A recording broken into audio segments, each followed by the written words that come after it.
今仔日是全国语文竞赛最后一日，比赛项目也包括着目前才举办到第4档的情景式演说。选手伫咧比赛30分钟之前才知影这个题目，爱看图讲故事，随后嘛爱参评判委员来对答。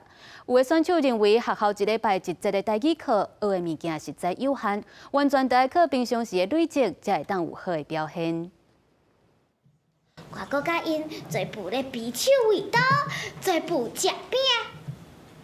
我感觉一摆校外教学真正是足赞的。就拿提正经演说的题目，参赛者拿用线派金门话讲校外教学的经验，另外也有参赛者用北港的海口腔，在演说结束以后，参评判先生对答。什么款的因素，互你会当成功？好，因为我去年的时阵啊，我就当一个学生组织合作台语组写文章，逐礼拜写一篇。20是全国语文竞赛上尾一天，总共有22个县市代表队来到花莲县比赛。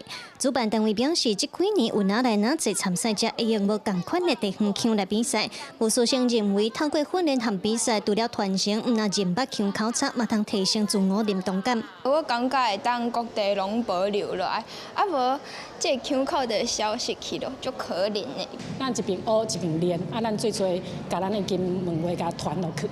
嘿，啊，毋通讲金门话大真少人咧讲，咱就要对家己的语言有信心。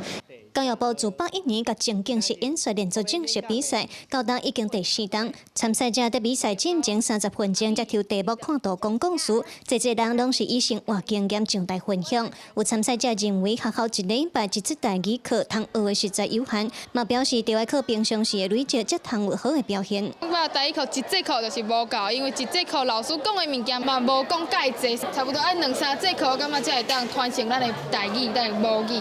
今年全国语文竞赛，根据教育部统计，计共有2491个参赛者。所有比赛包括情景式演说、朗读、含字、音字、行等等，拢伫咧20时圆满结束。明年按算会伫咧台中举办。教育部希望透过比赛，通鼓励愈侪人登上台湾的语文自产。记者卢尚祖、郑春尧、华联报道。